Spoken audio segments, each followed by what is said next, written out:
বাংলাদেশে এখন নির্বাচনের এক ধরনের প্রস্তুতি আমরা খেয়াল করছি,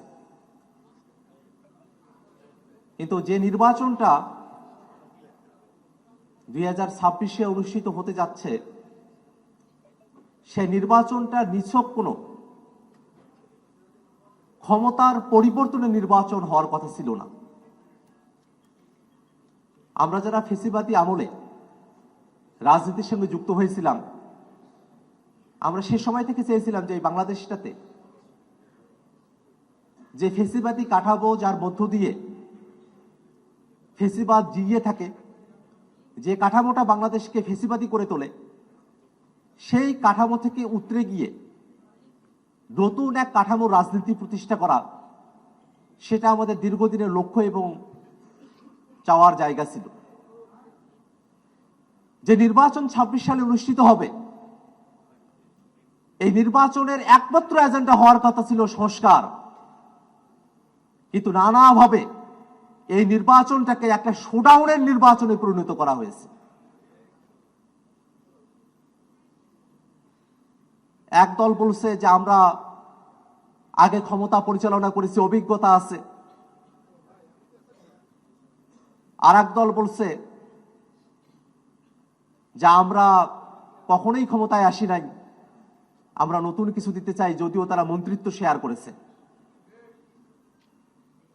তো যারা ক্ষমতায় ছিলেন বলে নানাবিধভাবে আবার ক্ষমতাপ্রাপ্ত হবেন, এই আশাবাদ মানুষের কাছে ব্যক্ত করছেন, দেশ পরিচালনা করেছেন, সেই অভিজ্ঞতার কথা বলছেন, বাংলাদেশের মানুষ কিন্তু সেই অভিজ্ঞতাগুলো ভুলে যায় নাই।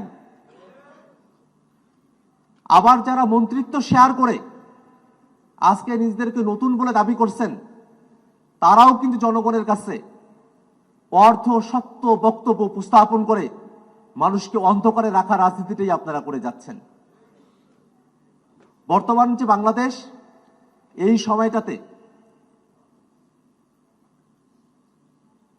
বাংলাদেশের রাজনীতিকে নতুনভাবে কিভাবে ঢেলে সাজানো যায়, কিভাবে এই রাজনীতিকে আমরা একটা পলিসির রাজনীতিতে রূপান্তরিত করতে পারি, কিভাবে বাংলাদেশের আপামর জনতা, ছাত্র, শ্রমিক, কৃষক, যুবক, নারী এবং নানা ধর্মের মানুষেরা তাদের জন্য সত্যিকার অর্থে একটা স্বনির্ভর বাংলাদেশ আমরা গড়ে তুলতে পারি, সেই রাজনীতিটা এখন হওয়ার কথা ছিল।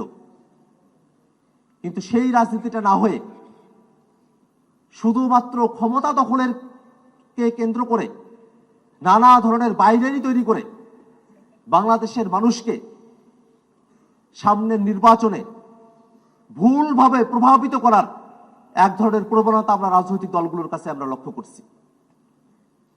এই নির্বাচনটা শুধুমাত্র ক্ষমতা পরিবর্তনের বিষয় নয়, এই নির্বাচনের একটা পার্ট হচ্ছে গণভোট। যে গণভোটের মধ্য দিয়ে বাংলাদেশে আমরা যে সংস্কার প্রস্তাবনাগুলো চেয়েছিলাম, যতটুকু জুলাই সনদে অর্জন করা সম্ভব হয়েছে, জুলাই সনদ বাস্তবায়ন আদেশে যতটুকুকে অন্তর্ভুক্ত করা হয়েছে, তা কতটুকু বাংলাদেশে গৃহীত হবে বা না হবে, সেই পয়েন্ট অফ ভিউ থেকে যে গণভোটটা অনুষ্ঠিত হবে, সেটাও কিন্তু এই নির্বাচনের একটা পার্ট। কিন্তু আমরা খেয়াল করে দেখছি যে বাংলাদেশের মানুষেরা রাষ্ট্রটাকে নতুন করে গড়তে চেয়েছে, যে মানুষেরা 24-এর অভ্যুত্থানে জীবন দিয়েছেন, যারা শাহাদাত বরণ করেছেন, তারা যে নতুন সংস্কারের বাংলাদেশ দেখতে চেয়েছিল, সেই সংস্কারের কথা বিএনপি, জামাত, কোন দল তাদের আলোচনার মধ্যে আর প্রধান করে তুলছেন না। তারা কিভাবে ক্ষমতা দখল করবেন, কিভাবে ক্ষমতায় আসবেন, শুধুমাত্র সেই ধরনের বুদ্ধি, পরামর্শ, সেই ধরনের আয়োজনগুলোর সঙ্গে তারা নিজেদেরকে সম্পৃক্ত রেখেছেন। অতএব বাংলাদেশের জনগণকে খুব ভালো করে এটা বুঝতে হবে যে আপনারা যদি নতুন বাংলাদেশের যে স্বপ্ন দেখেছিলেন সেটাকে বাস্তবায়ন করতে চান, তাহলে যারা সংস্কারের পক্ষে কথা বলছে, যারা বাংলাদেশের রাজনীতিকে বিভাজনের রাজনীতির যে বাইনারি, সেই বাইনারিতে না গিয়ে বাংলাদেশের নাগরিকদেরকে মানুষ হিসেবে, নাগরিক হিসেবে মর্যাদাবান করে তোলার রাজনীতি করছে, সেই রাজনীতি যারা বাংলাদেশের মানুষের কাছে উপস্থাপন করছে, সেই রাজনীতির সাথেই বাংলাদেশের জনগণকে থাকতে হবে। নানা ধরনের বাইনারির যে রাজনীতি, বিভাজনের যে রাজনীতি, সেই রাজনীতির বাইরে এসে কিভাবে বাংলাদেশ রাষ্ট্রটাকে ফেসিবাদী কাঠামো থেকে উতরে গিয়ে নতুন করে বাংলাদেশ রাষ্ট্রটাকে ঢেলে সাজানো যায়, গণতান্ত্রিক রূপান্তর করা যায়, সেই দিকে যারা বাংলাদেশ রাষ্ট্রটাকে নিয়ে যেতে চায় তাদের দিকে আপনাদেরকে থাকতে হবে। এবং এখনো পর্যন্ত বাংলাদেশের যে রাজনীতি, সেই রাজনীতিতে শুধুমাত্র জাতীয় নাগরিক পার্টি এনসিপি এবং কিছু ব্যক্তিবর্গ তারাই বাংলাদেশের সংস্কারের রাজনীতিকে জিইয়ে রেখে বাংলাদেশের মানুষের সংস্কারের আকাঙ্ক্ষাকে বাস্তবায়ন করার চেষ্টা চালিয়ে যাচ্ছে। তো সে জায়গা থেকে আমরা খুব স্পষ্ট করে বলি, ক্ষমতা কারা পাবে না পাবে এই সব জরিপ করে বাংলাদেশের মানুষের সংস্কারের যে আকাঙ্ক্ষা, সেখান থেকে মানুষকে দূরে সরে দেওয়ার যে প্রচেষ্টা চলছে, সেই প্রচেষ্টার ব্যাপারে বাংলাদেশের জনগণকে সতর্ক থাকতে হবে। বন্ধুগণ, আপনারা যারা এখানে উপস্থিত হয়েছেন, জাতীয় যুবশক্তির নেতৃবৃন্দ, সারা দেশে আপনাদের সাংগঠনিক কাঠামো রয়েছে। এনসিপি এবং যুব শক্তি আমরা একই দেহের দুই অঙ্গ হিসাবে আমরা ফাংশন করে যাব। আমরা গোটা বাংলাদেশে যে মধ্যমপন্থী সম্প্রীতির রাজনীতির চর্চা করার কথা বলেছি, যে বাংলাদেশটাকে আমরা আর বিভাজিত করতে চাই না, এক ঐক্যের বাংলাদেশ আমরা বিনির্মাণ করতে চাই, সেই ঐক্যের বাংলাদেশ বিনির্মাণের প্রশ্নে সবার প্রথমে জাতীয় নাগরিক পার্টি এনসিপি এবং জাতীয় যুব শক্তির মধ্যে ঐক্য প্রতিষ্ঠিত করতে হবে। কেন্দ্র থেকে তৃণমূল পর্যন্ত প্রত্যেকটা জায়গায় বাংলাদেশের মানুষের কাছে নতুনের বার্তা নিয়ে আপনাদেরকে যেতে হবে। বাংলাদেশের মানুষকে বোঝাতে হবে 24-এর অভ্যুত্থানে যে ছাত্র জনতা রাজপথে এসেছিল নতুন বাংলাদেশের প্রত্যাশায়, ভয় দেখিয়ে হোক আর লোভ দেখিয়ে হোক, সেই জনতাকে আর বিভ্রান্ত করা সম্ভব হবে না। ভাইরা আমার, জাতীয় নাগরিক পার্টি এনসিপি, এবি পার্টি এবং রাষ্ট্র সংস্কার আন্দোলনের সঙ্গে মিলে আমরা গণতান্ত্রিক সংস্কার জোটে যাত্রা শুরু করেছি। অনেকে নানা ধরনের কথা বলছেন, ভোটের হিসাব নিকাশ মেলাতে চাইছেন, কিন্তু গণতান্ত্রিক সংস্কার জোট মনে করে শুধু ভোটের হিসাব নিকাশের ভিত্তিতে বাংলাদেশের রাজনীতির গতিপথ নির্ধারণ করা সম্ভব নয়।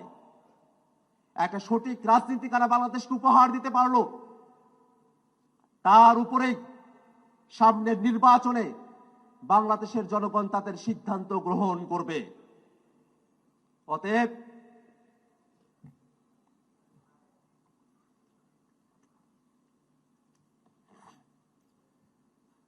ভোটের রাজনীতির হিসাব শুধুমাত্র এক হিসেবের ভিত্তিতে জাতীয় নাগরিক পার্টি জোটের উদ্যোগ গ্রহণ করে নাই। আপনারা যদি বাংলাদেশের বিভিন্ন প্রান্তে যান, মানুষেরা এখনো ঠিক করে নাই তারা কোন দলকে ভোট দেবে। পুরনো দলগুলোর যারা সমর্থকরা আছেন তারা তাদের দলগুলোতে ভোট দিবেন, সে ব্যাপারে তাদের এক ধরনের চিন্তা চেতনা দীর্ঘ সময় ধরে তারা লালন করে এসেছেন। কিন্তু যারা কোনো দলের সঙ্গে কানেক্টেড না, যারা নতুন বাংলাদেশকে প্রত্যাশা করেন, তারা কিন্তু এখনো পর্যন্ত ঠিক করেন নাই যে কোন দলে তারা ভোট দিবেন, কোন মার্কায় তারা ভোট দিবেন, তারা এটা ঠিক করেন নাই। তারা অপেক্ষা করছেন এই বাংলাদেশকে কারা নতুন রাজনীতি উপহার দিতে পারবে, বাংলাদেশের জনগণ তাদেরকেই ভোট দেবে। জাতীয় নাগরিক পার্টি এনসিপি এবং গণতান্ত্রিক সংস্কার জোট আমরা বাংলাদেশের মানুষের কাছে এই নতুন রাজনীতির বার্তা নিয়ে যাব, যে বার্তার অপেক্ষায় বাংলাদেশের মানুষের অপেক্ষা করছেন। অতএব এই বাংলাদেশের রাজনীতিকে ঢেলে সাজাতে, সম্প্রীতির রাজনীতিকে বাস্তবায়ন করতে বাংলাদেশ থেকে ফেসিবাদী কাঠামোকে বিলোপ করতে এবং পেশি শক্তির রাজনীতি না, একটা পলিসি নির্ভর রাজনীতি নির্মাণ করতে সারা দেশে জাতীয় যুব শক্তির সকল নেতৃবৃন্দকে তাদের জায়গা থেকে অক্লান্ত পরিশ্রম আপনারা করে এসেছেন এবং সামনের দিনেও এই ঝান্ডা বহন করে আপনারা এগিয়ে যাবেন এই আশাবাদ ব্যক্ত করে আমি আমার বক্তব্য এখানে শেষ করছি। ইনকিলাব জিন্দাবাদ।